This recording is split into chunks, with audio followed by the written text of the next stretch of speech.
வணக்கம் தமிழா IAS academy வழங்கக்கூடிய TNPSC பொது தமிழில் 100க்கு 100 வாங்குவது எப்படி அப்படிங்கிற நம்ம பகுதியில் 50 நாட்கள் இலவச பயிற்சி நம்ம தொடர்ந்து கொடுத்துக்கிட்டு இருக்கோம். இன்னும் பார்க்கக்கூடிய நாள் 13வது நாள். பார்க்கக்கூடிய தேர்வுடைய வினாத்தால் பார்த்தீங்கன்னா டிஎன்பிஎஸ்சி குரூப் 4, அதாவது 2014 நடைபெற்ற டிஎன்பிஎஸ்சி குரூப் 4 அசல் வினாத்தால் தான் நம்ம பகுப்பாய்வு செய்யப்படுறோம். இந்த வீடியோ ஸ்கிப் பண்ணாமல் பாருங்கள். இதில் வரக்கூடிய அந்த வினாக்கள் தான் அடுத்து வரக்கூடிய தேர்வுகள் நம்ம கேட்பதற்கு அதிகமான வாய்ப்புகள் இருக்குது. ஓகேங்களா, சிலபஸ் வைஸ் நம்ம நம்ம தமிழ் 2011 பார்க்கலாம், தமிழ் 100 கொஸ்டின்ஸ் இருக்குது. சிலபஸ் வைஸ் வரக்கூடிய இந்த கொஸ்டின் நமக்கு திரும்ப வரும். அதாவது ஸ்கூல் புக், பழைய புக்கு, புது புக்கு இல்லாத சில கொஸ்டின், இலக்கியம், உரைநடை, சிறுகதை, புதினம், நாடகம் டீப்பாக போயிருந்தாங்க அப்படின்னா இதில் இருக்க வினாக்கள் தான் வருவதற்கு அதிகமான வாய்ப்புகள் இருக்குது. ஓகேங்களா, வீடியோ ஸ்கிப் பண்ணால் பாருங்கள். வீடியோ பிடிச்சதை லைக் பண்ணுங்கள், கமெண்ட் பண்ணுங்கள், நண்பர்களுக்கு ஷேர் பண்ணுங்கள். வாங்க வீடியோக்குள்ளே போகலாம். முதலாவதாக கண்ணகி என்னும் சொல்லின் பொருள் என்னன்னு கேட்குறாங்க. கண்ணகி அப்படின்னு அது கடும் சொற்களை பேசுபவளா கிடையாது. கண் தானம் செய்தவளா கிடையாது. கண் தானம் கிடையாது. கண்களால் நகுபவள் கண்ணகி. மடக்கொடி என்று அழைக்கப்படக்கூடியவர் யார்? கண்ணகி. கோவலுடைய மனைவி கண்ணகி. கோப்பெரும் பேகனுடைய மனைவியோட பெயரும் என்னது? கண்ணகி தான். ஓகேங்களா, அப்போ கண்ணகி என்ற சொல்லின் பொருள் கண்களால் நகுபவள். மடக்கொடி என்று அழைக்கப்படக்கூடியவள் கண்ணகி. இதே மடப்படின்னு யார் நம்ம சொல்லியிருக்கோம்? பாஞ்சாலி என்ற திரௌபதி. அடுத்து பார்க்கக்கூடிய வினா பொறுத்துக பகுதி 1 பகுதி 2. நிலத்துக்கான தொழில் கேட்குறாங்க. ஃபஸ்ட்டு குறிஞ்சி நிலம், மலையும் மலை சார்ந்த இடமும் குறிஞ்சி நிலம். இந்த குறிஞ்சி நில மக்களுடைய தொழில் என்னது அப்படின்னா தேன் எடுத்தல், கிழங்கு அகழ்தல். தெரியும், தேன் எடுத்தல், கிழங்கு அகழ்தல் எங்கே இருக்குது? ஆப்ஷன் ஏ தான் விடை கரெக்டாக இருக்குது. இந்த ரெண்டு வேறு எங்கே எந்த தெரிவும் இல்லை. ஆப்ஷன் ஏ தான் சரியான விடை. முல்லை நிலத்துக்கான தொழில் என்னது? வரகு விதைத்தல், நிறை மேய்த்தல் முல்லை நிலத்துக்கு. மருதம் நெல் அறிதல், களை பறித்தல் மருதம். நெய்தலுக்கு என்னது தொழில்? உப்பு விற்றல், மீன் பிடித்தல், நெய்தல். ஓகேங்களா, அப்போ ஆப்ஷன் ஏ தான் சரியான விடை. ஒன்று கண்டுபிடிச்சோட ஆன்சர் கண்டுபிடிச்ச குறிஞ்சி, கிழங்கு அகழ்தல், தேர்ந்தெடுத்தல் தெரிந்தது அப்படின்னா உங்களுக்கு விடையே கண்டுபிடிச்சலாம். அடுத்து வண்ணம், அதாவது நிறம், வடிவம், அளவு, சுவை, பண்பு என இந்த மாதிரி வரக்கூடிய பண்புகள் எதனோடு தொடர்புடையது? வண்ணம், வடிவம், அளவு, சுவை. இந்த 4 எதனோடு தொடர்புடையது? பண்பு. அப்படின்னா அது பண்பு தொகை.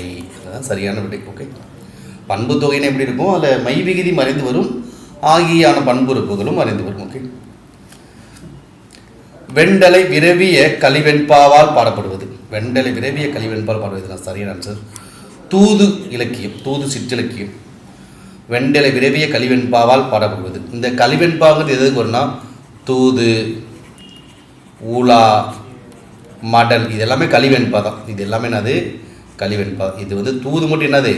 வெண்டலை விரவிய கலிவெண்பா. இதில் உலா பாடப்படும் பாவகை கேட்டாங்கன்னா கலிவெண்பா. மடலுக்குரிய பாவகை கலிவெண்பா. மடல் திருமங்கை ஆழ்வாருடைய அறிமுகம். ஓகேங்களா, அப்போ தூது என்பது வெண்டலை விரவிய கலிவெண்பா. ஓகேங்களா, இது பல்லுலே பார்த்தீங்கன்னா முக்குடர் பல்லு சிந்துப்பா அப்படின்னு சொல்லுவாங்க. ஓகேங்களா, கலம்பகம் பல வகை பாக்களும் கலந்து பாடுவாங்க. பல வகை பாக்களும் கலந்து பாடக்கூடியது கலம்பகம். அந்தத்தை ஆதியாக வைத்து பாடக்கூடிய அந்தாதி. ஓகேங்களா, இதில் அந்தாதி பார்த்தீங்கன்னா வெண்பா, கட்டளை, கலைத்துறை இந்த வகையான பாவகையும் பாடப்படுகிறது. அதாவது திருக்கல்வி 18 பார்த்தீங்கன்னா குறிப்பாக வெண்பா, கட்டளை, கலைத்துறையும் பாடுறாங்க. இதெல்லாம் நிறைய சிற்றிலக்கியங்களுடைய பாவகையும் கேட்பதற்கு அதிகமான வாய்ப்புகள் இருக்குது. இப்போ பிள்ளைத்தமிழ் எந்த பாவகை பாடப்பட? 16 சீர் ஆசிரிய விருத்தம். 16 சீர் ஆசிரிய விருத்தம். இல்லை 16 சீர் கேட்காம இருக்கலாம், அங்கே ஆசிரிய விருத்தம் கூட கேட்கலாம். அப்போ பிள்ளைத்தமிழ் அப்படிங்கிற சிற்றிலக்கியம் பாடக்கூடிய பாவகையினது ஆசிரிய விருத்தம். அது 16 சீர் ஆசிரிய விருத்தம். தூது, உலா, மடல் பொதுவாக கேட்டாங்கன்னா கலிவெண்பா. தூது மட்டும் வெண்டலை விரவிய கலிவெண்பா. அதே போல் இது கேட்குறாங்க. கோவை சிற்றிலக்கியம் என்னது? கட்டளை கலித்துறை. கோவை என்னது? கட்டளை கலித்துறை. பரணி தாலிசை. பரணி கலைஞத்து பண்ணல தான் தாலிசைகள் இருக்குது. 599 தாலிசை சொல்கிறோம். பரணி என்பது தாலிசை, 2 அடி தாலிசை. பரணி என்பது 2 அடி தாலிசை. இது என்னது? சரியானது. ஓகேங்களா, அப்போ பிள்ளைத்தமிழ் 16 சீர் ஆசிரியர் விருத்தம், கோவை கட்டளை கலைத்துறை அப்படின்னு பாவகை, பரணிகள் 2 அடி தாலிசை. ஓகே, அடுத்ததாக பொறுத்துக இலக்கண குறிப்பு கேட்டிருக்காங்க. வினைத்தொகை அப்படின்னா அது செய்தொழில், செய்த தொழில், செய்கின்ற தொழில், செய்யும் தொழில். 3 காலங்களும் அறிந்து வரக்கூடிய இந்த பெயர் வச்சு வினைத்தொகைன்னு சொல்கிறோம். உங்களுக்கு நன்னூலில் சொல்லுது. அப்போ என்னது? ஆப்ஷன் ஏழு இருக்குது, டியில். ஊமை தொகை, மதி போன்ற முகம். ஓகேங்களா, அடுத்து உண்மை தொகைனா மிகுதி இடையிலும் இறுதியிலும் மறைந்து வருவது. அப்போ 4ம் 2ம். அன்மொழி தொகை பவளவாய் பேசினால். அன்மொழி தொகை என்பது என்னன்னா, அதாவது தொகையினை தொடர்புடைய அந்த 5 முன்னாடி கூறப்பட்ட 5 வகையில் அல்லாத பல மொழிகள் தொக்கி வருவது. பவளவாய் பேசினால். ஓகேங்களா, ஓகேங்களா. அதான் அன்மொழி தொகை சொல்லிட்டு ஆப்ஷன் டி தான். 2 4 1 3. அடுத்து அவன் உழவன் என்பதன் இலக்கண குறிப்பு. அவன் உழவன் அப்படிங்கிற ஒரு வாக்கியத்தில் காலம் வெளிப்படையாக வரல, அது குறிப்பால் தான் உணர்த்துது. அவன் உழவன் எந்த காலத்தில் அவன் உழவன், இறந்த காலமா நிகழ்காலமா எதிர்காலம் அப்படிங்கிறது வரல. அவன் உழவன் அப்படிங்கிறது குறிப்பால் உணர்த்தியது. என்னது? குறிப்பு வினைமுற்று. நன்றுன்னு கேட்குறாங்க. நன்று எந்த காலத்தில் நன்று தெரியல. அப்போ அது நன்று என்னது? அதுவும் குறிப்பு வினைமுற்று. காலம் வெளிப்படையாக வந்து நம்ம தெரியல வினைமுற்று சொல்லலாம். அப்போ அங்கே கொடுக்கப்பட்ட வாக்கியத்தை பொறுத்து தான் அது வினைமுற்றா பெயரச்சம் வினையச்சமாக கிடையாது. பெயர்ச்சொல் விடை தொழில் வாய்ப்புகள் கிடையாது. இப்போ குறிப்பு வினைமுற்று தான் விடை. அடுத்து பிழையற்ற வாக்கியம், ஒருமை பன்மை பிழையற்ற வாக்கியம். வயலில் மாடுகள் மேய்ந்தன அப்படின்னு வரும். இங்கே தவறு. மேய்ஞ்சது வருமா? வராது. வயலில் மாடுகள் மேய்ந்தன அப்படின்னு வரலாம். வயலில் மாடு மேய்ந்ததுன்னு வரக்கூடாது. பன்மையில் தான் மேய்ந்தன தான் வரும். மாடு மேய்ந்ததுன்னு வரலாம். மாடுகள் கொடுத்துருக்காங்க, வராது. ஆப்ஷன் சி தான் சரியானது. வயலில் மாடுகள் மேய்ந்தன. ஓகே. இப்போ மாடுன்னு கொடுத்துட்டாங்கன்னு வச்சுக்கல, மாடு மேய்ந்தது சொல்லலாம் ஒருமையில். பன்மையில் வரும்போது மாடுகள் அப்படின்னா மேய்ந்தன அப்படின்னு தான் சொல்லலாம். பெயர்ச்சொல்லின் வகையை கண்டுபிடி. நடிகன் என்பது என்னது? ஒரு பொருளா, பண்பா, கிடையாது. தொழில். நடிகர் என்பது ஒரு நடிப்பு, தொழில் பெயர், ஒரு செயல். ஓகேங்களா. அடுத்து பொன்னியிடம் தேன்மொழி தான் மறுநாள் மதுரைக்கு செல்வதாக கூறினார். இது நேர்கூட்டாக இருக்குமா கேட்டால் கண்டிப்பாக நேர்கூட்டில் மேற்கோள் குறியீடுகள் இருக்கும். இரட்டை மேற்கோள். அப்போ இது கிடையாது. எதிர்மறையாக இருக்கா? இல்லை. கலவை தொடரா? இல்லை. அப்போ இது என்னது? அயற்கூற்று. இது என்னது? அயற்கூற்று. மேற்கோள் குறியீடு இல்லை. படற்கை இடத்துல வருது. அயலார் கூறுவது போல சொல்கிறாங்கன்றது அயற்கூற்று தான் சரியான விடை. அடுத்து பொருந்தாத சொல்லை கண்டுபிடி. பாருங்கள், இந்த பெரா என்னுடைய இலக்கண குறிப்பு என்னது? செயலிசை அளபடை என்று சொல்லக்கூடிய இசை நிறை அளபடை. தலிகி சொல்லிசை அளபடை. கொடுப்பதுவும் இன்னிசை அளபடை. இப்போ இதெல்லாம் பார்த்து உயிரிழபடையினுடைய வகைகள். தலிகி கொடுப்பதுவும். அப்போ ஒன்று மட்டும் வித்தியாசமாக இருக்குது. அண்ணன் அப்படிங்கிற ஒரு பெயரை கொடுத்துருக்காங்க, அண்ணன். அப்போ இது என்னது? ஒற்றலப்படையில் கூட வராது. ஒற்றலப்படை என்பது மெய்யெழுத்துக்கள் அதே மேலும் திரும்ப அளவு. அதான் ஒற்றலப்படை சொல்லுவாங்க. உயிரிழப்படை 3 இருக்குது. அண்ணன்கிறது வித்தியாசம் இருக்குது. அதுதான் பொருந்தா சொல். ஒற்றலப்படை கேட்டாங்கன்னா அது வந்த மெய்யெழுத்து திரும்ப வரும். ஒற்றலப்படை என்பது மொத்தம் ஒரு 11 எழுத்துக்கள் அளவெடுக்கும். ஒற்றலப்படை என்னென்ன எழுத்துக்கள்லாம் வல்லினத்தில் அளவெடுக்காது. மெல்லினமான நயன நமன, மெல்லினமான நயன நமன. அதே போல் இடையினத்தில் ஒரு 4 எழுத்து யா லா, அதாவது வகரலகரம் நகரலகரம். இந்த இடையெழுத்தில் இல்லு வராது. அதே போல் வல்லின கசரத ஒரு 6 எழுத்துக்கள் வருது. 8 எழுத்துக்களில் ஒற்றலப்படை அளவெடுக்காது. அப்போ மெய் எழுத்துக்களில் 10 எழுத்துக்கள் அளவெடுக்குது. அதில் மெல்லின மெய் எழுத்துக்கள் 6, இடையின எழுத்துக்கள் 4, அடுத்து ஆயுத எழுத்து 1. அப்போ ஒற்றலப்படை அளவு மொத்த எழுத்துக்கிட்ட 11. மொத்தம் மெய் எழுத்துக்கள் கிட்ட எடுத்தன 10 தான். ஓகேங்களா. எப்படி கொஸ்டின் கேட்கலாம் அதை வச்சு நம்ம ஆன்சர் கண்டுபிடிச்சிக்கணும். ஓகேங்களா. அப்போ இதில் பொருந்தா என்ன? அண்ணன் தான். ஓகேங்களா. அப்போ ஒற்றலப்படை அளவெடுக்க மொத்த எழுத்துக்கள் 11, ஆயுதத்தையும் சேர்த்து. அளவெடுக்க எழுத்துக்கள் 8. 8 எழுதுகிறது. 8 எழுத்துக்கள் மட்டும் தான் கண்டுபிடிச்சிக்கணும். அது 8 எழுத்து ஈஸியாக வச்சுக்கலாம். கசட தவிர 6 எழுத்து. இடையினத்தில் ரா சிறப்பு நகரம். இந்த 8 எழுத்துக்கள் ஒற்றலப்படை அளவெடுக்க, மீதி அளவெடுக்கும். ஓகே. அடுத்து யாப்பு என்றால் என்ன? யாப்பு என்பது என்னன்னா, யாப்பு என்பது கட்டுதல். எதை கட்டுறாங்க? அந்த யாப்புக்கு இன்னொரு பேருக்கு செய்யுள் அல்லது யாப்பின் உறுப்புகளான எழுத்து, அசை, சீர், தலை, அடி, தொடை. அது கட்டுதல். அதுதான் பொருள். அடுத்து நாயக்கர் மரபில் முடிசூட்டி கொண்ட பெண்ணரசி யார் அப்படின்னா சரியான விடை ஆப்ஷன் சி, ராணி மங்கம்மா. ஓகேங்களா. அடுத்து உலகினுடைய 8வது அதிசயம். உலகினுடைய 8வது அதிசயம் என பாராட்டப்பட்டவர் யாருன்னா சரியான விடை ஹெலன் கெல்லர். ஹெலன் கெல்லர் தான் சரியான விடை. இதெல்லாம் பழைய ஸ்கூல் புக்கில் இருக்குது. உலகினுடைய 8வது அதிசயம் என அழைக்கப்படுவார் ஹெலன் கெல்லர் தான் சரி. அடுத்து திருக்குறளுக்கும் எந்த எண்ணுக்கும் பெரிதும் தொடர்புள்ளது அப்படின்னா சரியான விடை ஆப்ஷன் பி 7. ஏன் அப்படின்னா திருக்குறள் மொத்த அதிகார எண்ணிக்கை வரும் 133 சொல்கிறோமா, அது கூட்டி 1 + 3 + 3 7. திருக்குறள் சீரியல் எண்ணிக்கை 7. திருக்குறள் மொத்த பாடல் எண்ணிக்கை 1330 கூட்டுனா கூட்டுத்தொகை 7. அப்போ அதனால தான் திருக்குறளுக்கும் 7ங்கிற எண்ணுக்கும் தொடர்பு இருக்குன்னு சொல்கிறோம், நெருங்கிய தொடர்பு இருக்குன்னு சொல்கிறோம். அதே இந்த 7ங்கிற எண்ணு பெயர் எத்தனை குறப்பாக கேட்டால் 8. அதே போல் திருக்குறள் உடைமை என்று சொல்லக்கூடிய, உடைமை என்று முடியக்கூடிய அதிகாரம் எத்தனை இருக்குது? 10. உடைமை என்று முடியக்கூடிய அதிகாரம் எத்தனை இருக்குது? 10 இருக்குது. அடுத்து 99 வகையான பூக்களின் பெயரில் இடம்பெறும் நூல் எதுனா சரியான ஆன்சர் ஆப்ஷன் ஏ, குறிஞ்சிப்பாட்டு, ஆசிரியர் கபிலர். குறிஞ்சிப்பாட்டு, ஆசிரியர் கபிலர். ஆரியமன்னன் பிரகதத்தனுக்கு தமிழ் அறிவித்தலுக்காக பாடப்பட்ட நூல் தான் குறிஞ்சிப்பாட்டு. ஓகேங்களா, கபிலருடைய பாடல். அடுத்ததாக மனித நாகரிகத்தின் தொட்டில் என அழைக்கப்படுவதுன்னா லெமூரியா கண்டம், குமரி கண்டம் என்று அழைக்கக்கூடிய லெமூரியா கண்டம் தான் மனித நாகரிகத்துடைய தொட்டில் என்று அழைக்கப்படுகிறது. அடுத்து குமரகுருபரர் எழுதாத நூல் எதுன்னு கேட்குறாங்க. குமரகுருபரர் 17ஆம் நூற்றாண்டிலே வாழ்ந்தவர், ஸ்ரீ வைகுண்டத்தில் பிறந்தவர். குமரகுருபரர் எழுதாத நூல், அப்போ எழுதிய நூல் வாசிப்போம். கந்தர் கலிவெண்பா, முதல்ல பாடிய நூல் கந்தர் கலிவெண்பா. மதுரை கிளம்பகம், காசி கிளம்பகம், கைலை கிளம்பகம் இவருடைய படைப்புகள். நீதிநெறி விளக்கம் இதெல்லாம் இவருடைய படைப்புகள் தான். அப்போ எழுதாதுன்றது ஒன்று மட்டும் வித்தியாசம் பாருங்க. பிள்ளை தமிழ் பாட்டோட பாடுறது முத்துக்குமார சுவாமி பிள்ளை தமிழ், மீனாட்சி அம்மை பிள்ளை தமிழ்லாம் குமரகுருபரர் தான். என்ன கேட்குறாங்க, திருச்செந்தூர் முருகன் பிள்ளை தமிழ். முத்துக்குமார சுவாமின்னு வருதில்ல, அப்போ திருச்செந்தூர் முருகன் ஒரே படம் நினச்சிடக்கூடாது. முத்துக்குமார சுவாமி பிள்ளை தமிழ்னா தான் குமரகுருபரர். திருச்செந்தூர் முருகன் பிள்ளை தமிழ்னா யாருன்னா பகலி கூத்தர். யார்? பகலி கூத்தர். ஓகேங்களா, அப்போ இதுதான் குமரகுருபரர் எழுதாத நூல். இதே முத்துக்குமார சுவாமி பிள்ளை தமிழ், மீனாட்சி அம்மை பிள்ளை தமிழ்லாம் நம்ம குமரகுருபரர் போட்டுடலாம். திருச்செந்தூர் முருகன் பிள்ளை தமிழ்லாம் பகலி கூத்தர் தான். இன்னமும் நீங்கள் யோசிக்கலாம், திருச்செந்தூர் முருகனுடைய திருவருளால் தானே இவர் வரமற்ற பேசும் திறன் பெற்றார்னு நீங்கள் சொல்லலாம். ஆனால் பேசும் திறன் பெற்றார் திருச்செந்தூர் முருகன் திருவருளால். ஆனால் அந்த திருச்செந்தூர் முருகன் பிள்ளை தமிழுடைய படிவரையார் பகலி கூத்தர் தான் சரியான முடியும். அப்போ அவரது சி தான் ஆப்ஷன். ஓகே, தாயுமானவர் நினைவு இல்லம். தாயுமானவர் நினைவு இல்லம் எந்த மாவட்டத்தில் இருக்குது? ராமநாதபுரம் மாவட்டத்தில் அமைந்துள்ளது. தாயுமானவர் நினைவு இல்லம் அமைந்துள்ள இடம் ராமநாதபுரம். அடுத்ததாக தமிழகத்தின் வேட்சோர்த் என்று அழைக்கப்படக்கூடியவர் யாருன்னா தாசன். பார்த்தோன்னே எல்லாமே தாசன் தான் இருக்குது, குழப்பிடக்கூடாது. வாணிதாசன் தான் சரி. வண்ணதாசனோ பாரதிதாசனோ இந்த சுப்பரதாசன் யார்? சுரதாவோ கிடையாது. ஓகேங்களா, தமிழகத்தின் வேட்சோர்த் வாணிதாசன். அவருடைய இயற்பெயர் என்னது? கவிஞரேறு சாரி எத்திராஜுல் என்ற அரங்கசாமி. சிறப்பு பேரில் கவிஞரேறு பாவலர்மணி. ஓகேங்களா, அடுத்து குளிர்பதன பட்டியல் பயன்படுத்தப்படும் டேஸ் உயிர் வழிபடல். இந்த உயிர் வழிபடல் அப்படின்னா என்ன? ஓசோன். இந்த ஓசோன் படலத்தை செய்தபோது பெருமங்கு வைக்கக்கூடியது அது குளிர்பதன பட்டியலாம் பயன்படுத்தப்படுது. அது குளோரோ ஃப்ளோரோ கார்பன், அதாவது ஜிஎஃப்சி. ஓகேங்களா, அதுதான் சரியான விடை. அடுத்து திராவிடம் என்னும் சொல்லை முதன் உருவாக்கியவர் யார் அப்படின்னு கொடுத்துருக்காங்க. நிறைய ஆப்ஷன்ஸ் இருக்குது. Periyar, Kumarilabhattar, Caldwell, G Pope. நீங்கள் பெரியார் போட்டக்கூடாது. திராவிடம் என்னும் சொல்லை முதல் உருவாக்கியவர் யார்? குமரிலப்பட்டர் தான். ஆந்திர திராவிட பாஷா, ஆந்திர திராவிட பாஷா அப்படிங்கிறது முதல்ல திராவிட அப்படிங்கிறது முதல்ல உருவாக்கிற குமரிலப்பட்டது. அதை நடைமுறைப்படுத்தியவர் செயல்படுத்தியவர் யார் சொல்லலாம்? ஹால்டுவெல். புகழ்பெற்ற நூல் இருக்குது, திராவிட மொழிகளுடைய ஒப்பிலக்கணம். 1856 வெளியாகுது. ஓகேங்களா, திராவிட மொழிகளுடைய ஆய்வியல் தந்தைனே யார் தான்? ஹால்டுவெல் தான்.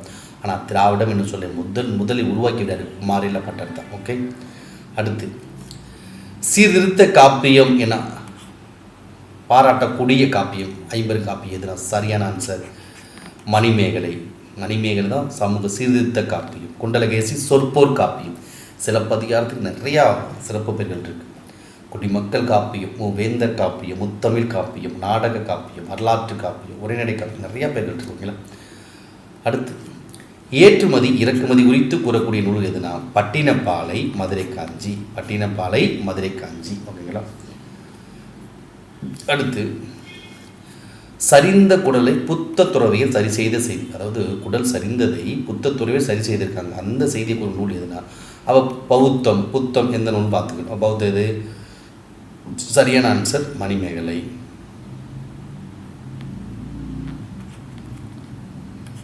மணிமேகலை தான் சரி. சரிந்த குடலை புத்த துறவியில் சரி செய்த செய்தியை ஒரு நூல் மணிமேகலை. அடுத்து பொறுத்து நான்மணி மாலைங்கிறது என்னது? ஒரு சிற்றிலக்கியம். என்னது? ஒரு சிற்றிலக்கியம். மலருமலை என்னது? ஒரு கவிதை. மலருமலையும் கவிமணி தேசிய விநாயகர் ஒரு கவிதை. நான்மணி கடிகம் என்பது ஒரு நீதி நூல். தேம்பாவணி என்பது ஒரு காப்பியம். அப்போ ஆப்ஷன் ஏ தான் சரியான விடை. நான்மணி மாலை என்னது? ஒரு சிற்றிலக்கியம். மலருமாலையும் கவிதை, நான்மணி கடிகை நீதி நூல், தேம்பாவணி காப்பியம். ஆப்ஷன் ஏ சரியான விடை. தமிழுக்கு தொண்டு செய்வோன் சாவதில்லை. தமிழுக்கு தொண்டு செய்வோன் சாவதில்லை யார் சொல்கிறா? புரட்சி கவிஞர் பாவேந்தர் என்று அழைக்கப்படக்கூடிய பாரதிதாசன். தமிழ்நாட்டினுடைய ரசூல் கம்சதேவ் என்று அழைக்கப்படக்கூடியவர் தான் பாரதிதாசன். தமிழுக்கு தொண்டு செய்வோன் சாவதில்லை, செந்தமிழை செந்தமிழாய் செய்வதும் வேண்டும் என்று பாடியவர் யார்? பாரதிதாசன் தான். அடுத்து கூடுகட்டி வாழும் பாம்பு எது? கூடுகட்டி வாழும் பாம்பு எதுனா ராஜநாகம் தான். என்னது? கூடுகட்டி வாழும் பாம்பு. ஓகேங்களா, நல்ல பாம்புன்னு போட்டுறக்கூடாது. அடுத்து மணிமேகலை காப்பியத்தில் மணிமேகலையில் விருச்சிக முனிவரால் பசி நோய் சாபம் பெற்றவர் யார் அப்படின்னா சரியான ஆன்சர் ஆப்ஷன் டி காய சண்டிகை தான் சரியான விடை. விருச்சிக முனிவரால் பசிநோய் சாபம் பெற்றவர். ஆனால் இந்த பசிநோய் சாபத்தை காய சண்டிகையினுடைய இந்த பசிநோய் யானை தீ பசின்னு சொல்லுவாங்க, யானை பசின்னு சொல்லுவாங்க. பசி அடங்கவே அடங்காது எவ்வளோ சாப்பிட்டாலும். அந்த பசிநோய் சாபம் பெற்றவர் காய சண்டிகை விருச்சிக முனிவரால். இந்த காய சண்டிகையினுடைய பசிநோய் சாபத்தை போக்கிய வழியாருன்னா மணிமேகலை தான். மணிமேகலை இருக்கக்கூடிய அமுத சுரப்பியில் உணவை பெறும்போது அவருடைய பசிநோய் சாபமானது போக்கப்படுகிறது. அப்போ காய சண்டிகையினுடைய பசிநோய் சாபத்தை போக்கியவர் மணிமேகலை. மணிமேகலையில் இருக்கக்கூடிய அந்த அமுத சுரப்பில் முதல் பிச்சிட்டு ஆதிரி. சுதமதி யார்? மணிமேகலுடைய தோழி தான் யார்? சுதமதி. அடுத்து தென்னிந்தியாவினுடைய ஏதென்ஸ் என்று அழைக்கப்படக்கூடிய புகழ்மிக்க நகரம், தூங்க நகரம் என்று நான் மாடக்கூடல் நகரம் என்று அழைக்கப்படக்கூடிய மதுரை தான் தென்னிந்தியாவின் ஏதென்ஸ். ஓகே. அடுத்து சதகம் என்பது எத்தனை பாடலை கொண்ட நூலை குறிக்கும்? எத்தனை பாடலை கொண்ட நூலை குறிக்கும் அப்படின்னா சரியானது 100 பாடலை கொண்ட நூலை குறிக்கும் சதகம். அடுத்து கண்டனன் கற்பினும் கனியை கண்களா இவ்வடி மூலம் அனுமன் பெற்ற புகழ் பெறனா சொல்லின் செல்வன் என்று அழைக்கப்படக்கூடியவன் அனுமன். சொல்லின் செல்வர் அப்படிங்கிட்டனர் ராப்பிசேது. ஓகே. அடுத்ததாக ஒரு மேற்கோள் தொடர். சிங்கங்களை எழுந்து வாருங்கள், நீங்கள் செம்பரி ஆடுகள் என்ற மயக்கத்தை உதறி தள்ளுங்கள் என கூறியவர் யாருன்னா, இதெல்லாம் கொஞ்சம் வித்தியாசமாக. இதெல்லாம் நம்ம ஸ்கூல் புக்கிலே கிடையாது, பழைய புக்கிலும் கிடையாது, புது புக்கிலும் கிடையாது. ஆனால் எங்கே இருக்குது அப்படின்னா, நம்ம சிலபஸ் வைஸ் நம்ம பார்க்கும்போது இருக்கலாம். ஓகேங்களா, ஒரு சமூக சீர்திருத்தம் அப்படிங்கிற சொல்லி கூட இருக்கலாம். ஓகேங்களா, சிங்கங்களை எழுந்து வாருங்கள், நீங்கள் செம்பரி ஆடுகள் என்ற மயக்கத்தை உதவி. அப்போ இதெல்லாம் நம்ம ஸ்கூல் புக்கில் இல்லை. அப்போ நம்ம இந்த ப்ரீவியஸ் கொஸ்டின் பார்த்து நம்ம தெரிஞ்சுக்கிறோம். இதெல்லாம் நிறைய இந்த வாசகங்களை பார்த்தீங்கன்னா நிறைய பேருந்துகளில் கூட இந்த மாதிரி வாசகங்கள் நிறைய பேருந்துகள் திருக்குறள் எழுதி போட்டிருப்பாங்க. வித்தியாசமான திருக்குறளாக இருக்கும். அது சம்மந்தமாக நமக்கு கேள்வி இருக்க. எப்பயுமே நம்முடைய எண்ணமும் செயலும் அந்த காம்படிட்டிவ் எக்ஸாம் டிஎன்பிசியில் வேலைக்கு போயான்னு அப்படி இருக்கும்போது இந்த வார்த்தையில் கூட நம்ம கவனத்துக்கு படலாம். ஓகேங்களா, நிறைய பேருந்துகளோடு இந்த மாதிரி வாக்கியங்கள்லாம் இருக்குது. முக்கியமான தலைவர்களுக்குரிய கூற்றுக்கள் அது வந்து கொஸ்டின்லாம் சிலபஸ் வைஸ் பார்க்கும்போது இந்த கொஸ்டின் இருக்குது. ஆனால் நம்ம ஸ்கூல் புக்கில் கிடையாது. அப்போ இந்த மாதிரி நம்ம படிச்சுக்கணும். ஓகேங்களா, இப்போ எண்ணமும் செயலும் ஒரே நேர்கோட்டில் இருக்கும்போது நம்மளுடைய வெற்றி யாராவது இருக்க முடியாது. சிங்கங்களை எழுந்து வாருங்கள், நீங்கள் செம்பரி ஆடுகள் என்ற மயக்கத்தை உதறி தள்ளுங்கள் என்று கூறியவர் சரியான ஆன்சர் சுவாமி விவேகானந்தர். ராமகிருஷ்ணா இயக்கத்தை உருவாக்கிய சுவாமி விவேகானந்தர். ஓகேங்களா. அடுத்து சொல்லாதன இல்லை பொதுமறையான திருக்குறளில் இணை இல்லை முப்பாலுக்கு இந்நிலத்தை இல்லாததும் இல்லை சொல்லாததும் இல்லை. இது மாதிரி வந்தால் யார்? பாரதிதாசன் தான். புரட்சி கவிஞர் பாரதிதாசன். இணை இல்லை முப்பாலுக்கு இந்நிலத்தை சொல்லாததும் இல்லை அப்படிங்கிறது என்ன? யார்? பாரதிதாசன். பொருத்தமான வழி. துன்பத்தையும் நகைச்சுவையோடு சொல்வதில் வல்லவர். அதாவது துன்பம் அதை நகைச்சுவையோடு சொல்வதில் வல்லவர் யார்? ராமச்சந்திர கவிராயர். ஓகேங்களா, ராமச்சந்திர கவிராயர் தான் துன்பத்தையும் நகைச்சுவையோடு சொல்வார். இந்த மாதிரி நிறையா இருக்குது. இருவரும் அமைய பாடுவதில் வல்லவர் யார்? எளிமையாக பாடுவது யார்? சீர்திருத்த கருத்துக்களோடு பாடுபவர் யார்? பகுத்தறிவு கருத்துப்பாடு. இந்த மாதிரி சின்ன சின்ன லைனாக தெளிவாக படிச்சுக்கணும், குழப்பிக்கக்கூடாது. ஓகே. அடுத்து களிது எரிந்து பெயர்தல் காலைக்கு கடனை என்று கூறியவர் யார்னா சரியான ஆன்சர் பொன்முடியார். சான்றோன் ஆக்குதல் தந்தைக்கு கடனை. இந்த மாதிரி வரக்கூடிய வரிகள் பொன்முடியாருடைய வரிகள். அடுத்ததாக அழுது அடியடைந்த அன்பர் என்று அழைக்கப்படக்கூடியவர் யார்னா மாணிக்க வாசகர். தென்னவன் பிரமராயர் மாணிக்க வாசகர். வாயீசனையார் அப்பர் திருநாவுக்கரசர். அழுது அடியடைந்த அன்பர் யார்? மாணிக்க வாசகர். அடுத்து மறைமலடிகள் தாம் நடத்தி வந்த ஞானசாகரம் இதழ். அதாவது மறைமலடிகளுடைய இதழ் என்னது? ஞானசாகரம். அவர் நடத்தி வந்த இதழ். அந்த இதழை தூய தமிழில் எங்கெனும் பெயர் மாற்றம் செய்தார். அதாவது மறைமலடிகள் தாம் நடத்தி வந்த இதழான ஞானசாகரம் இதழை என்ன பெயரை மாற்றம் செய்தார் அப்படின்னா, ஞானசாகரம் அப்படிங்கிற இதழை அறிவுக்கடல் என்று பெயர் மாற்றம் செய்தவர் தான் மறைமலை அடிகள். ஓகே, அறிவுக்கடல். அடுத்து ஜல்லிக்கட்டு என்னும் எருதாட்டத்தை வைத்து வாடிவாசல் என்னும் நாவலை எழுதியவர் யாருன்னா சீசு செல்லப்பா. வாடிவாசல் சீசு செல்லப்பாவுடைய நாவல் தான். இதை மையமாக வைத்து ஜல்லிக்கட்டு என்னும் எருதாட்டத்தை வைத்து நாவல் எழுத வாடிவாசல் யார்? சீசு செல்லப்பா. அடுத்து திருமணம் செல்வ கேசவராய முதலியார் தமிழுடைய எப்பிரிவுக்கு மிகவும் தொண்டு செய்தார். சரியான விடை ஆப்ஷன் பி உரைநடைக்கு மிகவும் தொண்டு செய்தவர் திருமணம் செல்வ கேசவராய முதலியார். இவர் தான் என்ன சொல்கிறாருன்னா, தமிழுக்கு கதி என்று அழைக்கப்படும் நூல்கள் கம்பராமாயணம் திருக்குறள் சொன்னது யாருன்னா யார் தான்? திருமணம் செல்வ கேசவராய முதலியார். இவருடைய பங்கு எங்கு அளப்பரியது உரைநடைக்கு. ஓகே. அடுத்து தமிழ் உரைநடையினுடைய தந்தை என மெச்சத்தகுந்தவர் 20ஆம் நூற்றாண்டின் தமிழ் உரைநடை தந்தை அல்லது தற்கால தமிழ் உரை தந்தனை யாருன்னா ஆறுமுக நாவலர், யாழ்ப்பாணத்து ஆறுமுக நாவலர். பொதுவாக உரைநடை தந்தை கேட்பாங்க. தமிழ்ங்கிற வார்த்தை இருக்காது. பொதுவாக உரைநடை ஸ்டார்ட் பண்ணும்போது தொடக்கத்தில் உரைநடை தந்தை யாருன்னா வீரமாமுனிவர் அப்படிங்கிற பேரும் இருக்கலாம். இல்லை அப்படின்னா வேறு யார் வரலாம்? ராபர்ட் டி நோபிலி, தத்துவ போதக சாமி, தத்துவ போதக நிலை ராபர்ட் டி நோபிலி இருக்கலாம். வீரமாமுனிவர் இருக்கலாம், ராபர்ட் டி நோபிலி இருக்கலாம். இது உரைநடையின் தந்தை தொடக்கத்தில். இப்போ தமிழ் உரைநடை தந்தை, தற்கால தமிழ் உரைநடை தந்தை யார்? ஆறுமுக நாவலர் தான். பொதுவாக தொடக்கத்தை உரைநடை கேட்டால் இந்த இவர் பேர் இல்லாமல் இருந்ததுன்னா வீரமாமுனிவர் அல்லது ராபர்ட் டி நோபிலி வச்சுக்கணும். இதே உரைநடை இளவரசு கேட்டானா யாருன்னா உரைநடை இளவரசு வேற ஆள். உரைநடை இளவரசி யார்? தாண்டவராய முதலியார். உரைநடை இளவரசி யார்? தாண்டவராய முதலியார். வேற வேறு தொடக்கத்தில் உரைநடை யார் சொல்லியிருக்க? வீரமாமுனிவர் சொல்லியிருக்காங்க அல்லது ராபர்ட் டி நோபிலி சொல்லியிருக்காங்க. அடுத்து 19ஆம் நூற்றாண்டின் உரைநடை இளவரசர் பொது உரைநடை இளவரசி யார்? தாண்டவராய முதலியார். அடுத்து 20ஆம் நூற்றாண்டுடைய உரைநடை தந்தை அல்லது தற்கால தமிழ் உரைநடை தந்தை யார்? யாழ்ப்பாணத்து ஆறுமுக நாவலர். ஓகே, அடுத்து முத்தொள்ளாயிரம். இவர்களை பற்றிய புகழ்பாடல். யாரை பற்றிய புகழ்? மூவேந்தர்களான சேர சோழ பாண்டியலை பற்றி பாடக்கூடிய நூல்கள் என்னது? முத்தொள்ளாயிரம். ஆப்ஷன் ஏ தான் சரியான விடை. அடுத்து பொறுத்துக. சிக்கனம். இதோடைய படைப்பு யாருடையது அப்படின்னா சுரதா. சிக்கனம் படைப்பு யாருது? சுரதா. மனிதநேயம் யாருடைய படைப்பு? வாணிதாசன். ஓகே, அடுத்து காடு. சரி, மனிதநேயம் யார்? ஆலந்தூர் கோ மோகனரங்கம். அதான் சரியானது. காடு வாணிதாசன். வேலைகள் அல்ல வேலுவியல் யார்? கவிஞர் தாரா பாரதி. அப்போ ஆப்ஷன் சி தானே அது சரியான விடை. ஓகே, மணிமேகலை வெண்பாவினுடைய ஆசிரியர் கண்ணகி புரட்சி காப்பிய மணிமேகலை வெண்பா சேரத்தான்னு குறிஞ்சிட்டு யார்? புரட்சி கவிஞர் பாரதிதாசன் விடையே வரும் மாதிரி எக்கச்சக்கமான கொஸ்டின் இருக்குது இந்த 2014 குரூப் 4. ஓகேங்களா? இப்போ மணிமேகலை வெண்பாவினுடைய ஆசிரியர் பாரதிதாசன் தான் சரியான விடை. அடுத்து 1942ஆம் ஆண்டில் பர்மாவிலிருந்து புறப்பட்டு, பர்மாங்கிறது மியான்மர், புறப்பட்டு இந்தியா வந்து சேர்ந்ததை விவரிக்கக்கூடிய மிகச்சிறந்த பயண நூலான பர்மாவளி நடைப்பயணம். பர்மாவிலிருந்து புறப்பட்டு இந்தியா வந்து சேர்ந்ததை விவரிக்கக்கூடிய மிகச்சிறந்த பயண நூல் பர்மாவளி நடைப்பயணம். அந்த நூலுக்கு ஆசிரியர்னா வே. சாமிநாத சர்மா. வே. சாமிநாத சர்மா தான் சரியான விடை. அடுத்து ஆனந்தத்தேன். ஆனந்தத்தேன் என்னும் நூலின் ஆசிரியர் இலங்கையில் பிறந்த கவிஞர் யார்? கா. சச்சிதானந்தன்.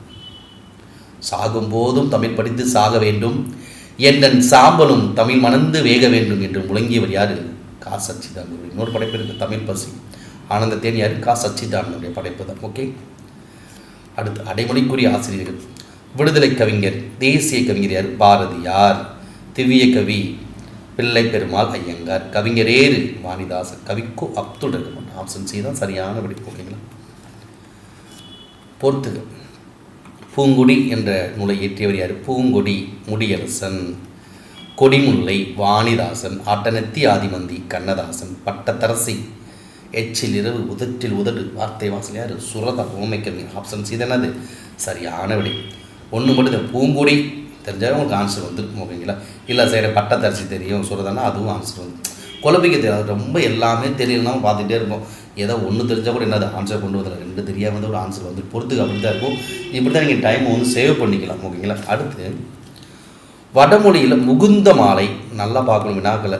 முகுந்த மாலை தான் இருக்குது. முகுந்த மாலை வடமொழியில் எழுதியவர் யார் அப்படின்னா குலசேகர ஆழ்வார். இதே இது முதுமொழி மாலைன்னு ஒன்று இருக்கும். முதுமொழி மாலைன்னா யார்? உமறுப்புலவர். முதுமொழி மாலை உமறுப்புலவர். முகுந்த மாலை வடமொழியில் குலசேகர ஆழ்வார். அவ்வளோ. அடுத்து பக்குருளி ஆற்றுடன் பன்மலை அடுக்கத்து குமரி கோடும் கொடுங்கடல் கொல்ல என்ற வரிகள் இடம்பெற்றுள்ளது சிலப்பதிகாரம். பக்குருளி ஆற்றுடன் பன்மலை அடுக்கத்து குமரி கோடும் கொடுங்கடல் கொல்ல என்ற பாடல் வரி இடம்பெற்றுள்ளது சிலப்பதிகாரம். சரியான விடை. அடுத்து திருக்குறளை முதலில் பதிப்பித்து தஞ்சையில் வெளியிட்டவர் யார் அப்படின்னா மலையத்தோஷன் மகன் ஞானப்பிரகாசம் 1812ஆம் ஆண்டு வெளியிட்டார். அப்போ திருக்குறளை முதலில் பதிப்பித்து தஞ்சையில் வெளியிட்டவர் மலையத்தோஷன் மகன் ஞானப்பிரகாசம். வெளியிடப்பட்ட ஆண்டு 1812. அடுத்து வெறுப்பு சிலம்பு பொறுப்பு ஆகிய சொற்கள் குறிக்கும் பொருளினது மலை. வெறுப்பு சிலம்பு பொறுப்பு என்னது? மலையைத்தான் குறிக்கிறது. அடுத்து நெடிலோடு உயிர்த்தொடர் குற்றியல் குணங்களுள் ஒற்றிரற்றும் வேற்றுமை மிகுது இவ்விதிக்கு சான்று. அதை பார்த்தீங்கன்னா நெடிலோடு உயிர்த்தொடர் குற்றியல் கேட்டிருக்காங்க. இப்போ பார்த்தீங்கன்னா இங்கே நெடிலோடு அப்படின்னா இது எது வரும்னா இப்போ காடு கூட்டல் கோழி அப்படின்னு இருக்கும்போது அப்போ நெடில் தொடர் குற்றியல்னா இதுதான். இரண்டு சொல்லாக 2 எழுத்துக்களாக மட்டும்தான் இருக்குது நெடில் தொடர் குற்றியல். காடு இது நெடில் தொடர் குற்றியல் வரும். அப்போ இது என்ன வரும்? ஒற்று இரட்டும். இந்த டகரம் வந்து இரட்டும். டாரா ரெட்டிக்கும். இந்த டா ரா ரெட்டிக்கும். அப்போ என்ன? காடு காட்டுக்கோழி அப்படின்னு போடுறோம். ஓகே. உயிர் தொடர்பு இதில் பார்த்தீங்கன்னா நமக்கு டென்டேட்டிவ் ஆன்சர்கள் இதான் கொடுத்துருக்காங்க. ஃபைனல் ஆன்சர்கள் எல்லாமே கொடுத்துருக்காங்க. சம்மந்தமே இல்லாமல் ஒன்று இதையும் கொடுத்துருக்காங்க. இது எல்லாமே ஆன்சர் கொடுத்தாங்க. ஆனால் நமக்கு ரெண்டு ஆப்ஷன் தான் சரியான விடை. ஓகேங்களா? அடுத்து முன்னீர் வழக்கம் மகடுவு ஓடில்லை. முன்னீர் வழக்கம் மகடுவு ஓடில்லை. இதில் மகடுவு என்பது எதை குறிக்கிறது? கடந்து செல்லக்கூடாது யார் அப்படின்னு சொல்கிறாங்க. இந்த பாடல் வரிகளில் தொல்காப்பியத்துடைய வரிகள் மகடுவு என்பது பெண்ணை குறிக்கிறது. மகளும் போட்டக்கூடாது. சார் இங்கே மகடுவு இருக்கிறதால மகள் போட்டேன்னு சொல்லக்கூடாது. மகடுவு என்பது எதை குறிக்கிறது? பெண்ணை குறிக்கிறது. ஓகே. தொடை விகற்பம் எத்தனை வகைப்படும்? தொடை என்பது 8 வகைப்படும். தொடை விகற்பம் என்பது முதலில் இருக்கக்கூடிய 5 தொடைகளுக்கு ஒவ்வொரு தொடைக்கும் 7 விகற்பங்களாக மொத்தம் 35 தொடை விகற்பம் இருக்கும். மூனைக்கு ஒரு 7, எதுகைக்கு 7, முரணுக்கு 7, எய்வுகள் அளவடைக்கு 7, மொத்தம் இந்த 5 வகை தொடைகளுக்கு ஒவ்வொன்றுக்கும் 7 தொடை விகற்பங்களாக மொத்தம் 35 தொடை விகற்பம் இருக்கலாம். தொடை கடனா தொடை எத்தனை வகைப்படும்? 8 தான். தொடை விகற்பம் என்பது 35 வகைப்படும். அடுத்து கீழ்கணும் எது சரி? தொகை நிலையத்தோட தொகை நிலையத்தோட வகை கேட்குறாங்க. தொகை நிலையத்தோட எத்தனை வகைப்படும்? 6. தொகை நிலையத்தை எத்தனை 9. அதான் முடிஞ்சு ஆப்ஷன்ஸ். இது மொத்தமாக கொடுத்து வாங்கி கொடுத்துருக்காங்க. இதெல்லாம் வருமா? வராது. குழப்பிருக்கு. தொகை நிலையத்தோடனா இதை மாற்றி கொடுத்துருக்காங்க. ஆப்ஷன் சி தான் சரியான விடை. அடுத்து பாருங்கள். ஐ கமா அவு. ஐ கமா அவு. ஐ கமா அவு 2 எழுத்துக்கும் அழைக்கப்படுகிறது என்னென்னா, இந்த ஐ கமா அவு இந்த 2 எழுத்துக்களுக்கு என்ன பேருனா சந்தியகரம் அப்படின்னு சொல்கிறோம். சந்தியகரத்துக்கு இன்னொரு பேர் இருக்குது, கூட்டெழுத்து அப்படின்னு சொல்கிறார். யாருன்னா தேப்போ மீனாட்சி சுந்தரனார் சொல்கிறார். ஐ அவு இந்த 2 எழுத்துக்கு என்ன பேர்? சந்தியகரம் அல்லது கூட்டெழுத்து அப்படின்னு சொல்கிறாங்க. ஏன் அதை அப்படி சொல்கிறாங்கன்னா, இல்லை பின்னாடி சீர்திருத்ததெல்லாம் வரும்போது தான் நல்லா தெளிவாகவே நம்ம புரியும். இந்த ஐ என்பது எதை குறிக்கிறது? ஐ வருதா? அவு என்பது கூட்டு எழுத்துக்கள் அப்படின்னு சொல்கிறாங்க. இதெல்லாம் சீர்திருத்தத்தில் வருது. அதுக்கு முன்னாடி இன்னொரு ஒரு எழுத்து பின்னாடி எக்ஸ்ட்ரா இவங்க உகரம் ஒரு அவுல லாஸ்ட் ஊ ஐ ஈ. இந்த ஈக்கப்புறம் கூட இகரம் வரலாம். ஈக்கப்புறம் இகரம் வரலாம். இங்கே உகரம் வரும். இது சீர்திருத்தத்தில் வரும்போது தான் இப்படி வரும். ஐ அவு இப்படி வரும். அப்போ ஐ அவு என்பது என்னது? சந்தியகரம் அல்லது கூட்டெழுத்து அப்படின்னு சொல்கிறோம். அடுத்து முற்றியலுகிற சொல்லை எது? முற்றியலுகிறதுக்கு மாத்திரை எவ்வளோ கேட்டால் நான் ஒரு மாத்திரை தன்னுடைய மாத்திரையோட குறையாத உகரம் முற்றியலுகிறம் தான். இதே குற்றியலுகிறம் அரை மாத்திரை குறைஞ்சு அரை மாத்திரை அவ்வளோ ஒழிக்கும். ஓகேங்களா? குற்றியலுகிறமும் அப்படி தான். ஆனால் முற்றியலுகிறம் தனக்குரிய மாத்திரை வந்து குறையாது. அப்போ மாத்திரையில் முற்றியலுகிறதுக்கிட்ட ஒன்று தான். மாடு நெடுத்திர குற்றியலுகிறம் இது வருமா? வராது. மூக்கு கசதம் வல்லினம் மார்பு இடையினம். அப்போ முற்றியலுகிறம் பார்த்தீங்கன்னா எது? கதவு. இங்கே மாத்திரை குறையவே குறையாது. மாடு மூக்கு மார்பு நீங்கள் ஒழித்து பார்க்கும் பொழுது தெரியும் அங்கே மாத்திரை குறைவதற்கு, அந்த சவுண்டு குறைவதற்கு வாய்ப்புகள் கிடைக்கும். அங்கே கதவுல குறையவே குறையாது. இன்னொன்று என்னென்னா, இந்த குற்றியல் உரத்தில் பார்த்தீங்கன்னா இறுதி எழுத்து இந்த குசுடு ஊர் அப்படின்னு வல்லின உரிமை குறியில் பெற்று வருவீங்க. பார்த்தீங்கன்னா கதவு குற்றியல் ஊர். ஆப்ஷன் சி தான் சரியான விடை. அடுத்து ஒரு பொருள் பன்மொழி. ஒரு பொருள் பன்மொழி என்பது ஒரே பொருளை தரக்கூடிய சொற்கள் தொடர்ந்து வருவது. அதான் என்னது? இங்கே பாருங்கள். இதில் உயர்ந்த கட்டடம் வேறு சொல், மேல் பகுதி மையம் வேறு சொல். இங்கே பாருங்கள். மீன் இசை, மீனாலும் மேலே, இசைனாலும் மேலே. அப்போ இது என்னது? ஒரு பொருள் பன்மொழி. சரியான விடை. பெரு என்ற வேர்ச்சொல்லின் வினையாலும் பேரை கண்டுபிடி. பெரு என்ற வேர்ச்சொல்லியான பேர் என்னது? பெற்றான அது வினை முற்று. பெறுவான் போற்றக்கூடாது. பெறுகிறான். பெறுபவன் அதானது சரியானது. அடுத்து இலக்கணம் உடையது. பொறுத்துக்களை பாருங்கள். இலக்கணம் உடையதுனா அது இலக்கணம் உடையது. போலி இல்லாத இலக்கணம் உடைய சொல்லியதுனா நீளம் தான். அப்போ ஆப்ஷன் பி. மங்களமான ஒரு சொல். மங்களம் தகுதி வழக்கில் வரக்கூடிய அந்த வகை. மங்களம் என்னது? இறந்தவரை இறைவனடி சேர்ந்தார், கர்த்தருக்குள் நித்திரை அடைந்து விட்டார் அப்படின்னு சொல்கிறது மங்கள். இலக்கணம் போலி என்னது? புறநகர், நகர்ப்புறம் சொல்கிறோமா? புறநகர் சொல் இலக்கணம் போலி. பொருள் மாறாது. இடக்கரடக்கல் என்னது? கால் கல்வி வந்தான்னு சொல்கிறது. நமக்கு நாகரிகம் கருதி சொல்வது மறைமுகமாக. அப்போ ஆப்ஷன் பி என்னது? சரியா 4, 3, 1, 2. ஓகே.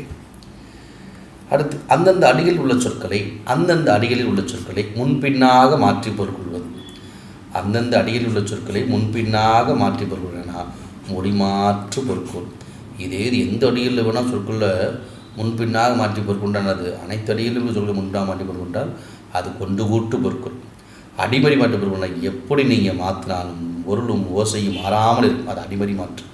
அலைமறிப்பாப்பு என்பது அலைமறிப்பாப்பு, அலை என்பது பாம்பு புற்றிலிருந்து வரக்கூடிய அந்த இறுதியிலிருந்து முதல்ல வந்து தொடுப்பாங்க, அது அலைமறிப்பாப்பு. இங்கே என்னது ஒரு அடியில் இருக்கக்கூடிய சொற்களை வந்து முன்பினா மாற்றி பொருட்கொண்டு அந்த ஒளி மாற்று பொருட்கொண்டு தான் சரி.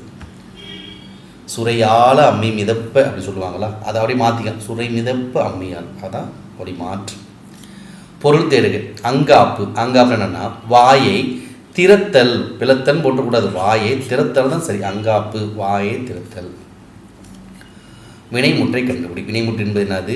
படித்தான். படினா வேர்ச்சொல், படித்த பெயரச்சல், படித்து வினையச்சல், படித்தான் என்னது? வினைமுற்று. தவறான ஒன்றை கண்டுபிடி. பாருங்க, இங்கே 2 சொல்லியிருந்தாங்க, இன்னும் வச்சுருக்க. கிரு, கின்று, ஆண் என்று, இதெல்லாம் என்னது? நிகழ்கால இடைநிலை, நிகழ்கால இடைநிலை. அப்போ இளங்கிறத வந்து வித்தியாசமான தவறான ஒன்று. அப்போ அதான் விடை. ஓகேங்களா? அடுத்து, இணையில்லை முப்பாலுக்கு இந்நிலத்தை. இணையில்லை முப்பாலுக்கு இந்நிலத்தை சொல்லாததும் இல்லை சொல்கிறாங்களா யார்? புரட்சி கவிஞர் பாரதிதாசன் தான். எக்கச்சக்கமான ஆன்சர் இருக்குது, எக்கச்சக்கமான மேற்கொண்டு நூல் படைச்சிருக்கார் அவர். ஓகேங்களா? அடுத்து, இப்போதுள்ள கல்வெட்டுக்களிலேயே மிக பழமையானது அப்படின்னு கேட்கப்பட்ட கொஸ்டினை பார்த்தீங்கன்னா கொஞ்சம் டிஃப்ரெண்டான கொஸ்டின் தான். உத்திரமேறு கல்வெட்டு எங்கே இருக்குது? காஞ்சிபுரம். ஆதிச்சநல்லூர் கல்வெட்டு எங்கே இருக்குது? தூத்துக்குடி. அரியாங்குப்பம் அல்லது அரிக்கைமேடு ரெண்டுமே ஒன்று தான். இது எங்கே இருக்குது? புதுச்சேரியில் இருக்குது. அரியாங்குப்பம் அல்லது அரிக்கைமேடு எங்கே இருக்குது? புதுச்சேரி. புதுச்சேரி. திருநாதர்குண்ட கல்வெட்டு, திருநாதர்குண்ட கல்வெட்டு விழுப்புரம். உத்திரமேறு காஞ்சிபுரம், ஆதிச்சநல்லூர் தூத்துக்குடி, அரியாங்குப்பம் அல்லது அரிக்கைமேடு கல்வெட்டு எங்கே இருக்குது? புதுச்சேரி. திருநாதர்குண்ட கல்வெட்டு விழுப்புரம். இதில் பார்த்தீங்கன்னா இது மிக பழமையான கல்வெட்டு கேட்டிருக்காங்க. ஆனால் இந்த திருநாதர் கல்வெட்டு கிபி 4 to 5 கிடைக்கும், கிபி 4 to 5 கிடைக்கும். இதே இது பார்த்தீங்கன்னா உத்திரமேறு வந்து 10ஆம் நூற்றாண்டு கிடைக்கும். ஆதிச்சநல்லூர் பார்த்தீங்கன்னா 8லேருந்து 9 வரையும் இந்த மாதிரி காலகட்டத்தில் கிடைச்சிருக்கும். 8ல் தொடர்ந்து கொண்டு வருவாங்க, 18 வரைக்கும் அதில் தொல்லியல் அகலாகவே நடந்துக்கிட்டே இருக்கும். அதே இது பார்த்தீங்கன்னா இந்த அரியாங்குப்பம் கல்வெட்டு பார்த்தீங்கன்னா கிபி 1 to 2 கிடச்சி. இப்போ நிறைய வேரியேஷன் இருக்குது. இங்கே பார்த்தீங்கன்னா 10, இங்கே 9 தொடர்ந்து போய்கிட்டு இருக்கும். அரியாங்குப்பம் 1 to 2, இங்கே பார்த்தீங்கன்னா திருநாதர்குண்டம் 4 to 5. ஆனால் இங்கே ஆப்ஷன் டென்டேட்டிவ் ஆன்சர்களை கொடுத்து திருநாதர்குண்டம் தான் கொடுத்துருப்பாங்க. அப்போ இந்த வினாக்குள்ளேயே இவ்வளோ குழப்பங்கள் இதனால் இப்போ ஃபைனல் கீ ஆன்சர் என்ன பார்த்தீங்கன்னா எல்லா ஆன்சருமே கரெக்டாக கொடுத்துருப்பாங்க. ஓகேங்களா? அப்போ முறைப்படி நம்ம பார்த்தீங்கன்னா அரியாங்குப்பம் தான் நம்ம ரொம்ப பழமையான அகழ்வாய்வு நடந்திருக்கு. ஓகேங்களா? ஆனால் இதில் பார்த்தீங்கன்னா நிறைய குழப்பங்கள் இந்த வரிசைப்படி இல்லாதனால அனைத்துமே சரி அப்படின்னு கொடுத்துருப்பாங்க. நம்ம டென்டேட்டிவ் கொடுத்தது என்னென்னா இந்த திருநாதர்குண்ட கல்வெட்டு தான். ஓகேங்களா? அரியாங்குப்பம் கூட நம்ம எடுத்துக்கலாம். ஓகே, இவங்க தவிர ஆன்சர் கொடுத்தனால எல்லாமே சரி அப்படிங்கிறது வச்சுருக்காங்க. இதில் முரண்பாடுகள் இருக்குது. உங்களுக்கு தொல்லியல் அகழ்வாராய்ச்சி இல்லை, அதனால் அது ஆப்ஷன் எல்லாமே சரின்னு கொடுத்துருக்காங்க, பார்த்துக்கோங்க. அடுத்து, காந்தியடிகளை அரை நிர்வாண பக்கிரி என ஏளனம் செய்தவர் யார் அப்படின்னா வின்சென்ட் சர்ச்சில். காந்தியடிகளை அரை நிர்வாண பக்கிரி ஏளனம் செய்கிறார். ஓகேங்களா? வின்சென்ட் சர்ச்சில் 2ஆம் உலகப் போர் காலகட்டத்தில் இங்கிலாந்துடைய பிரதமராக இருந்தவர். அடுத்ததாக, ஏழையின் குடிசையில் அடுப்பு விளக்கும் தவிர எல்லாமே எரிகின்றன. இதை பாடிய கவிஞர் யார்? வல்லிக்கண்ணன். ஓகேங்களா? ஏழையினுடைய குடிசையில் அடுப்பு விளக்கு தவிர எல்லாமே எரிகின்றன பாடியவர் யார்? வல்லிக்கண்ணன். புதுக்கவிதை வளர்ச்சியுடைய பங்கு போட்டுதலுக்குரியது.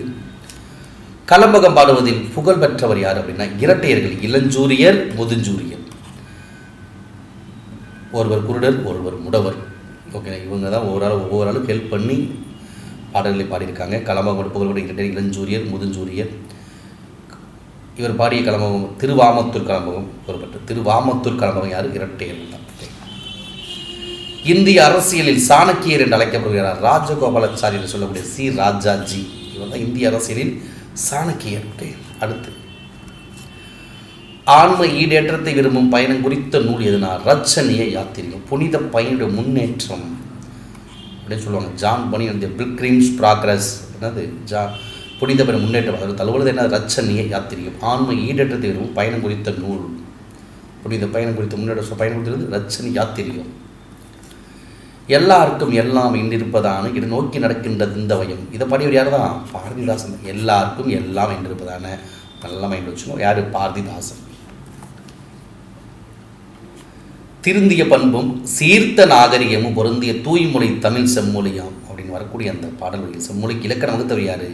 பரிதிமார் கலைஞர். பேர் சூரியநாராயண சாஸ்திரியார். திருந்திய பண்பும் சீர்த்த நாகரிகமும் பொருந்திய தூய்மொழி தமிழ் செம்மொழி இந்த செம்மொழிக்கு இலக்கணம் வகுத்தவர் பரிதிமார் கலைஞர். அடுத்து, ஐஞ்சிறு காப்பியங்கள் அனைத்தும் யாரால் இயற்றப்பட்டன அப்படின்னா ஐஞ்சிறு காப்பியங்கள் அனைத்தது எல்லாருமே சமணர்கள் தான். அப்போ ஐஞ்சிறு காப்பி எந்த இடத்துல சமண மதத்தோடு தொடர்புடையது. ஓகேங்களா? ஐஞ்சிறு காப்பி அனைத்தும் சமணரால் இயற்றப்பட்டது. அடுத்து, அடுத்து பெர்சிவல் பாரதியாருடைய வேண்டுகோளை ஏற்று பைபிளை தமிழில் மொழிபெயர்த்த அறிஞர் யாருன்னா சரியான விடை ஆறுமுக நாவலர். பைபிளை தமிழில் மொழிபெயர்த்தவர் யார்? ஆறுமுக நாவலர். யாரோட வேண்டுகோள் ஏற்று? பெர்சிவல் பாதிரியாருடைய வேண்டுகோளை ஏற்று. அடுத்து இதழ், நா, பல், அன்னம் இவை என்னன்னா ஒலிப்பு முனைகள். அதை முயற்சி பிறப்புன்னு சொல்லுவாங்க, அது ஒலிப்பு முனைகள் அப்படின்னு சொல்கிறோம். அடுத்து ஸ்ரீ வைஷ்ணவத்தினுடைய வளர்ப்பு தாய் என்று அழைக்கப்படக்கூடிய யாருன்னா ராமானுஜம். ஸ்ரீ வைஷ்ணவத்தின் வளர்ப்பு தாய் யாரு? ராமானுஜர். அடுத்து வைணவம் தந்த செல்வினா ஆண்டாள். வைஷ்ணவத்தின் வளர்ப்பு தாய் ராமானுஜர். அடுத்து ஒன்றே குலம் ஒருவனை தேவன் என்பது டேஸ் நூலின் புகழ்மிக்க தொடர் அப்படின்னா திருமந்திரம். ஒன்றே குலம் ஒருவனை தேவன் யார்? திருமந்திரம். மருத நிலத்துக்குரிய தெய்வம் எது அப்படின்னா இந்திரன். மருத நிலத்துக்குரிய தெய்வம் இந்திரன். குறிஞ்சி முருகன், முல்லை திருமால், நெய்தல் வர்ணன், பாலை கொற்றவை. மருத நிலத்துக்குரிய தெய்வம் இந்திரன்.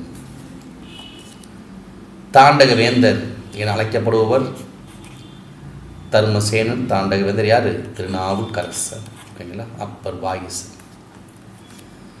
தேசியம் காத்த செம்மல் என்று அழைக்கப்படக்கூடியவர் யார்? பசுமன் முத்துராமலிங்கர். என்று அழைத்தவர் யார்? திருவிக்கா. தேசியம் காத்த செம்மல் என்று அழைக்கப்படக்கூடியவர் பசுமன் முத்துராமலிங்கர். என்று அழைத்தவர் யார்? திருவிக்கா. தேசியமும் தெய்வீகமும் எனது இரு கண்கள் என்று போட்டியவர் பசுமன் முத்துராமலிங்கர். சுத்த தியாகி என்று பாராட்டார் தந்தை பெரியார். ஓகே. அடுத்து சின்னச்சீரா. சின்னச்சீரா என்று கூட எழுதினார் பனு அகமது மரைக்காயர். சின்னச்சீரா பரானா உமர் புலவர். சின்னச்சீரா யார்? பனு அகமது மரைக்காயர். காந்திய கவிஞர் என்றும் நாமக்கல் கவிஞர் என்றும் அழைக்கப்படக்கூடியவர் ராமலிங்கனார். அல்லது ராமலிங்கம் இல்லை, ராமலிங்கம் இல்லை என்று சொல்லுவாங்க. தமிழக அரசு முதல் சேவை கவிஞர், காந்திய கவிஞர், நாமக்கல் கவிஞர். ஏன் இவர் நாமக்கல் கவிஞர் சொல்கிறாங்கன்னா நாமக்கல் மாவட்டம் மோகனூரில் பிறந்தவர். ஏன் இவர் காந்திய கவிஞர் சொல்கிறாங்கன்னா காந்திய சிந்தனைகள் நிறைந்திருக்கு இவருடைய பாடல்கள். ஓகே. அடுத்ததாக முதலில் என் நிலத்துக்குரிய விலங்கு. என்பது முதல் என் நிலத்துக்குரிய விலங்கு. குறிஞ்சி நிலத்துக்குரிய விலங்கு தான் என்னது? சரியான விடை. அடுத்து கடவுள் வல்கையோடு நை மாய்த்துடல் கிரையாக ஒல் செய்வன். இந்த வீர வரிகள் இவரால் கூறப்பட்டது. யாரால் கூறப்பட்டது அப்படின்னா சரியான ஆன்சர் ஆப்ஷன் ஏ தாவீது. ஓகேங்களா? தாவீது. இந்த சவுல் மன்னன் இவங்க அதான் இஸ்ரேலினுடைய பேரரசர்கள் சொல்கிறாங்க. ஓகேங்களா? இதில் அங்கே இருக்கக்கூடியது சூசையப்பர் தெரியுங்களா? அவங்க இயேசு கிறிஸ்துவுடைய முன்னோடிகள் அப்படின்னு சொல்கிறாங்க. ஓகேங்களா? இந்த பாடல் வரியை சொன்னது தாவீது. இதனுடைய பட்டையை அரைத்து தடவினால் முறிந்த எலும்புகள் விரைவில் கூடும். எந்த பட்டையை? முருங்கை பட்டையை அரைத்து தடவணும் அப்படின்னா எலும்புகள் உடஞ்சிருந்துச்சு முறிந்தது அப்படின்னா விரைவில் கை கூடும் அப்படிங்கிறாங்க. விரைவில் கூடும் சொல்கிறாங்க. வீரமில்லாத வாழ்வும் விவேகமில்லாத வீரமும் வீணாகும் என எடுத்துரைத்தவர் யார்? பசுமன் முத்துராமலிங்கர். வீரமில்லாத வாழ்வும் விவேகமில்லாத வீரம் வீணாகும் என எடுத்துரைத்தவர் பசுமன் முத்துராமலிங்கர். அடுத்து கொடுத்துருக்காங்க பாருங்கள். இந்த ஃபஸ்ட்டு டிசர்வ் தென் டிசைட் அப்படின்னு என்னென்னா முடவன் கொம்பு தேனுக்கு ஆசைப்படலாமா? டிட் ஃபார் டெட் அப்படின்னா பலிக்கு பலி. ஒர்க் இஸ் ஒர்ஷிப் அப்படின்னா செய்யும் தொழிலே தெய்வம். லிட்டில் ஷோக் ஃபெல் கிரேட் கோக்ஸ் அப்படின்னா அடிமேல் அடியடித்த அம்மியின் நகரு. ஒன்றுக்கு மட்டும் தெரிஞ்ச போதும். First deserve then desire. முடவன் கொம்பு தேனுக்கு ஆசைப்படலாமா? தெரிஞ்ச ஆப்ஷன் வந்துடும். ஆப்ஷன் பி தான் சரியான விடை. பொறுத்துக. சொல் பொருள். விசும்புனது வானம். விசும்புனா வானம். மறுப்பு நெருப்பு. கனல். சரி. மறுப்புனா தந்தம். கனல் அப்படின்னா நெருப்பு. களிர் அப்படின்னது யானை. அப்போ ஆப்ஷன் என்னது? சரியான விடை. திருக்காவலூர் கலம்பகம். இவரால் எழுதப்படவில்லை. திருக்காவலூர் எழுதாது யார் கேட்குறாங்க. அப்போ யார் எழுதலை? ஜி கோபி எழுதலை. அப்போ 3 பேர் எழுதுறாங்க கேட்டால் அம்மா 3 பேர் தான் எழுதுனாங்க. 3 பேரும் ஒரே பேர் தான். யார்? வீரமாமுனிவர், தைரியநாதர், கொன்ஸ்டாண்டின் ஜோசபிஸ்கி அல்லது கான்ஸ்டாண்டின் ஜோசபிஸ்கி எல்லாமே ஒரே பேர் தான். ஏன்னா திருக்காவலூர் கலம்பகம் இருந்து வீரமாமுனிவர் தான் அவருடைய பேர் தான். இது எல்லாமே ஜி கோபி எழுத. ஆப்ஷன் டி தான் சரியான விடை. ஓகே. அடுத்து கம்பனை கற்க கவிதையின் சீரிய இயல்புகளை அறியலாம். அப்படி கூறியது என்ன? எஸ் வையாபுரி பிள்ளை. கம்பனை கற்க கவிதையின் சீரிய இயல்புகளை அறியலாம் சொன்னவர் யார்? எஸ் வையாபுரி பிள்ளை. பம்மல் சம்பந்த முதலியார். தமிழ் நாடக தந்தை என்று அழைக்கப்படக்கூடிய பம்மல் சம்பந்த முதல் எழுதாத நாடகம் எது கேட்குறாங்க. அப்போ மனோகரையார் இவர் எழுதியது. சபாபதி பம்மல் சம்பந்தம் எழுதியது. பொன் விலங்கு எழுதியது. அப்போ எழுதாத நாடகம் பவளக்கொடி. அப்போ யார் எழுதுனா? தமிழ் நாடக தலைமை ஆசிரியர் என்று அழைக்கப்படக்கூடிய, தமிழ் நாடக உலக இமயமலை என்று அழைக்கப்படக்கூடிய சங்கரதாஸ் சுவாமிகள். சங்கரதாஸ் சுவாமியுடைய நாடகம் தான் என்னது பவளக்கொடி. 40க்கும் மேற்பட்ட நாடகங்கள் எழுதியுள்ளார் சங்கரதாஸ் சுவாமி. அதை விட தமிழ் நாடக உலகினுடைய இமயமலை தமிழ்நாடு தலைமையாக சுற்றும். பவளக்கொடி மட்டும் இல்லை, வள்ளி திருமணம், கோவலன் சரித்திரம், பிரகலாதன், சதி சுலோச்சனா,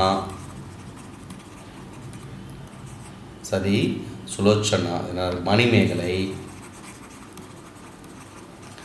நல்லதங்கால், பள்ளி திருமணம், பவளக்குடி, கோவலன் சரித்திரம், பிரகலாதன், சதி சுலோச்சனா, மணிமேகலை, நல்லதங்கால், இது மாதிரி நிறைய புகழ்பெற்ற நாடுகள் 40க்கும் மேற்பட்ட நாடுகள். யார்? சங்கரதாஸ் சுவாமி. ஆப்ஷன் சி தான் சரியான விடை. அடுத்து திருக்குறள், திருவாசகம், நாலடியார் ஆகிய நூல்களை ஆங்கிலத்தில் மொழிபெயர்த்தவங்க. திருக்குறள் எப்போ மொழிபெயர்த்தாங்கன்னா 1886, திருவாசகம் 1900. யார் அப்படின்னா ஜி போப் தான். யார்? G Pope. திருக்குறளை மொழிபெயர்த்தாங்க 886, திருவாசகம் 1900, ஜி போப். அடுத்து ஆசாரக்கோவை என்ற நூலின் ஆசிரியர் பெருவாயின் முள்ளியார். ஒழுக்கங்களை கூறக்கூடிய ஒழுக்கங்களை அடுக்கி கூறும் நூல். நல்ல ஒழுக்கங்களின் தொகுப்பு ஆசாரக்கோவை. ஆசிரியர் பெருவாயின் முள்ளியார். காரணாற்பது கண்ணன் கூத்தனார். முதுமொழி காஞ்சு குடலுக்களார். நான்மணி கடிகை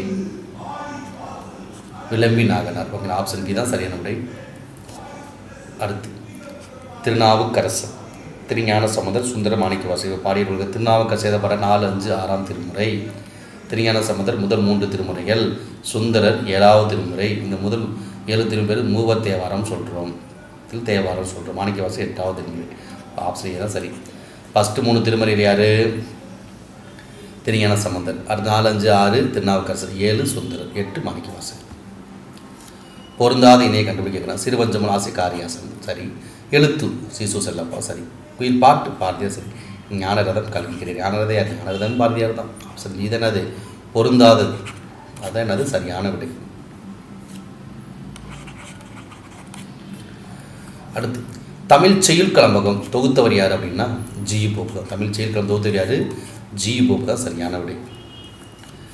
அடுத்து தமிழ் பேரகராதி லெக்சிகனை உருவாக்கியவர். தமிழ் பேரகராதி லெக்சிகனை உருவாக்கியவர்னா எஸ் வையாபுரி பிள்ளை. ஓகேங்களா, சரியான விடை. தமிழ் இசைக்கருவி யாழ் பற்றி பல காலம் ஆராய்ந்து யாழ் நூல், அதாவது யாழ் நூல் இசை நூல் தான். யாழ் இசை நூல், யாழ் நூல் அப்படிங்கிற நூலை ஏற்றுனா சுவாமி விபுலானந்த அடிகள். ஓகேங்களா.